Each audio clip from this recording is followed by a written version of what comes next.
Hey YouTube, welcome back. Thanks again for checking out my channel. Today I'm really excited to talk to you guys about finance specifically. So if you're not interested in the finance side of my channel, you can probably tune out. But if you are, I'm going to be talking about living below your means, otherwise known as LBYM.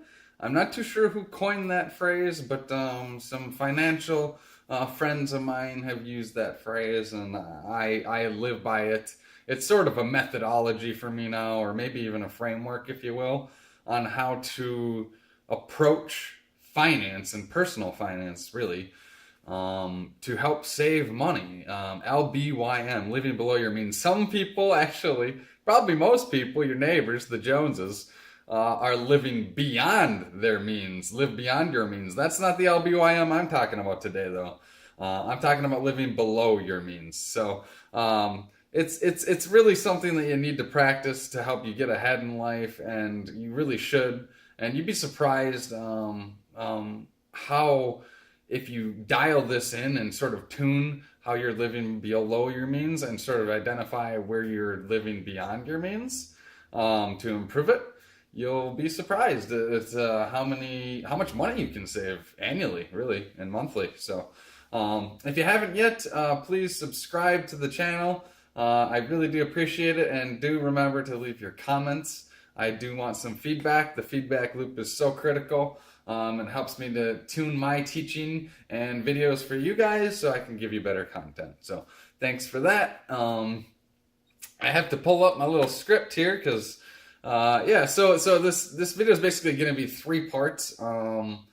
What does living below your means truly mean? The second is how can you practice living below your means? And then the third, of course, I always talk about my experience, and so how do I practice living below my means to give you guys some ideas for yourself. So anyways, basically, what does living below your means mean? It's exactly that. Live below what you're accustomed to, basically, or simply go without.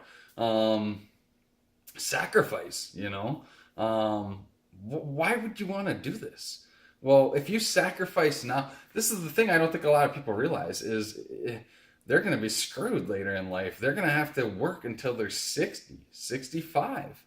Some people that are in their 70s and 80s, I see them working everywhere, in the airports, at fast food places, in the gym. It's amazing. They obviously either didn't live below their means or had a shitty hand dealt to them. Could have been either, really, but living below your means will help at least get you on the right track and provide bumpers for success, basically. And go without today so that you can splurge tomorrow, basically. If a penny saved today is $1 for tomorrow, basically. Dollar in for tomorrow. And it's going to allow you to quit your job early. Like, that's how I was able to basically position myself financially. One of the factors, besides being my own entrepreneur and owning my own business, but this is one of the major factors, is I've always negotiated the best deal, the best price. I use coupons for gas because I drive a big truck. A 10-cent coupon for that sucker's like $5 every time. Every time I fill that up, I save $5. And then, if I use the credit card, it's another 3 cents a gallon. So all this stuff adds up, right? But the point is, if you save now, you're going to be able to spend a lot more later in life. Like, you're going to realize that the money is going to compound, and before you know it, you're going to be the millionaire next door. I'm sure you guys have heard of that book. If you haven't, you can YouTube it or check it out on Amazon. But it's basically a concept of, like, it doesn't take some superstar person to become a millionaire, and $1 million is a decent chunk of money. But I think if that's what you're planning on, you better get a realistic picture, because it's not that much money. 100 grand a year for 10 years, 50 grand a year for 20 years, or even less for 30 years, right? So if you think you're retiring at 65 and living to 95, you're not going to have a lot of money on $1 million. So you're going to want to aim higher than that, okay? And living below your means is going to help you get there. How can you do that? How can you practice living below your means?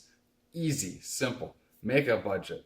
I'm gonna tout a few times Google Docs basically, but if you use their Google spreadsheets, and it's an Excel basically, you've got columns and rows, and so you can make headers of your budget, right, for 2017, and make line items. Each row is the line item for your housing, and for your rent or mortgage, for your car payment, for your insurance, for your medical insurance, for your, just add up all these line items. My budget is huge. I've got a lot of things going on, a lot of expenses, monthly expenses, annual expenses. Everything is accounted for though, because I wanted to know what I could cut to save money, to further live below my means, to tune in, like I said, and stop wasting money. Cut the fat, trim the fat, whatever you want to call it. So once you have your budget created on the first line, you can create a second line called, potential savings, right?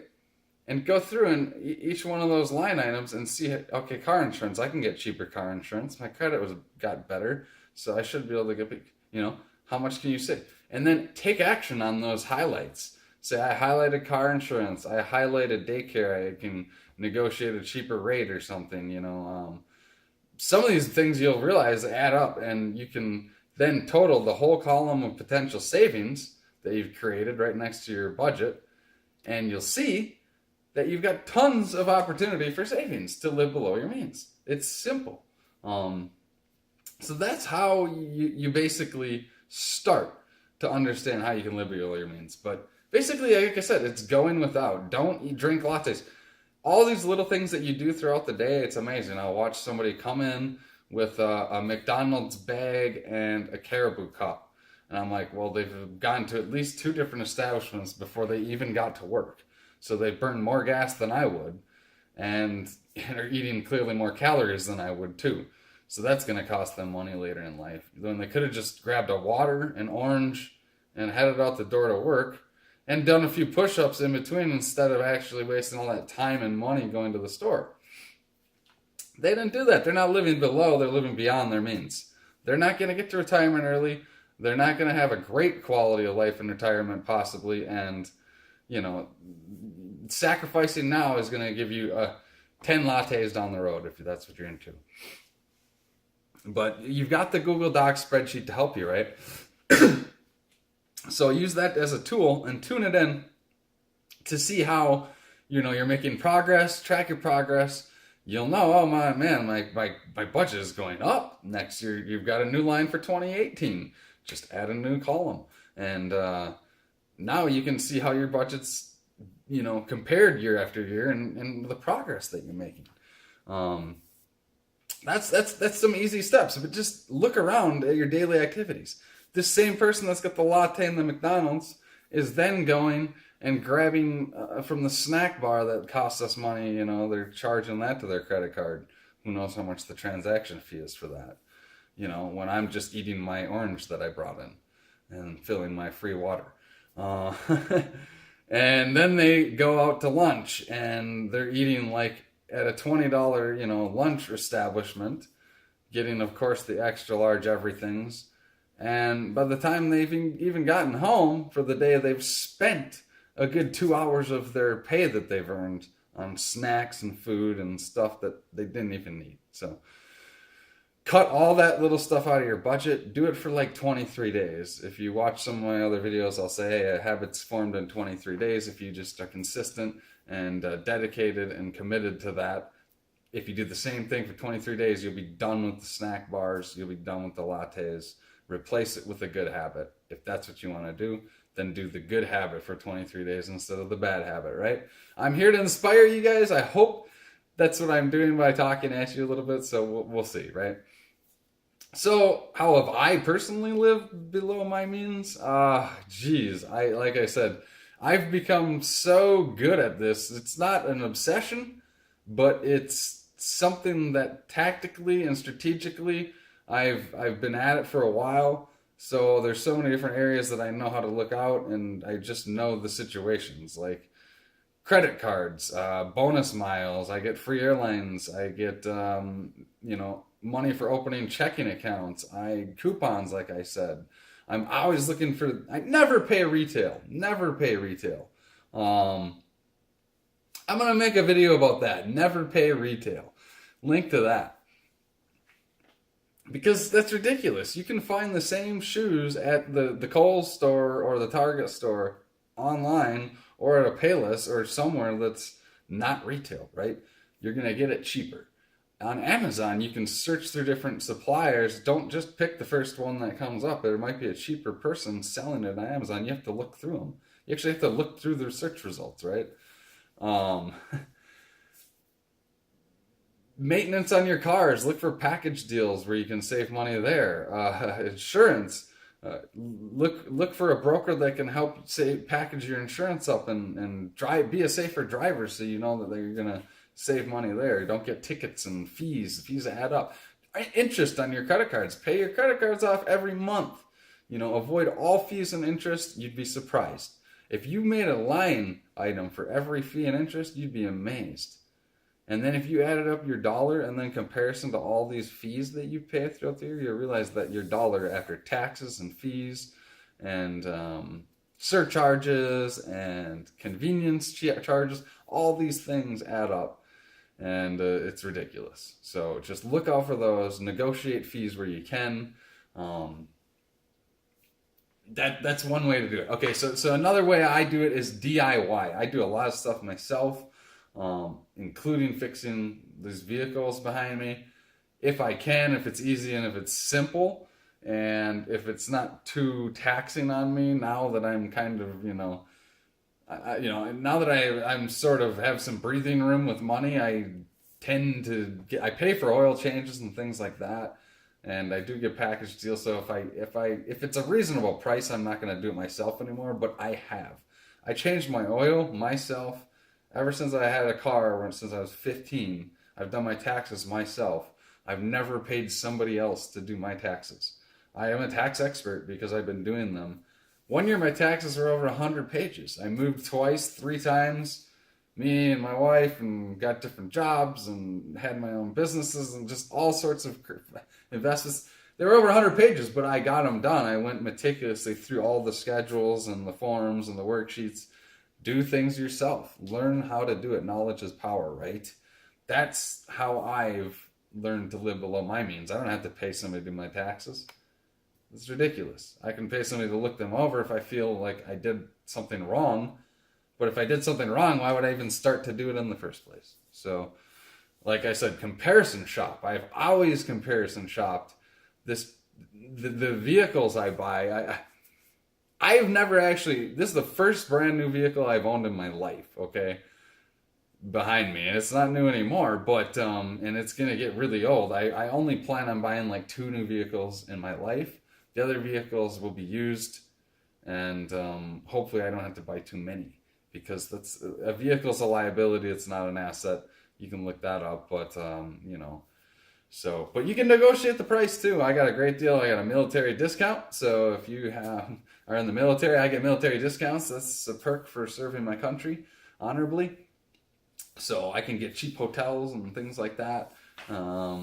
Deals at restaurants. Basically, almost anywhere I go, I can get a little bit of a deal. It's similar to like a AAA or a senior discount usually. So. If you're a senior, take advantage of those. If you have AAA, take advantage of those discounts. I do all of that. Sacrifice. That's how I've lived below my means. I've lived without.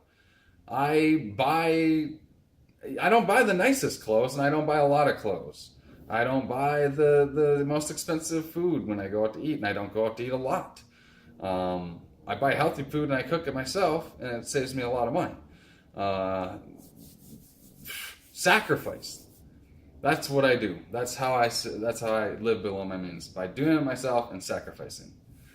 Plan ahead. Always plan ahead, because if you're planning ahead, you've got drinks and snacks for the movie. You don't have to pay retail.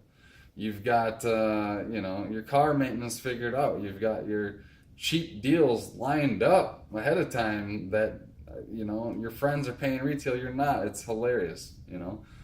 Anyways, I'm at the 15 minutes. That's sort of my rant on living below your means. I hope you enjoyed it. Hopefully you can apply some of the techniques I've taught you and live below your means. Use that budget technique and make a list and figure out how you're going to tweak and tune yourself.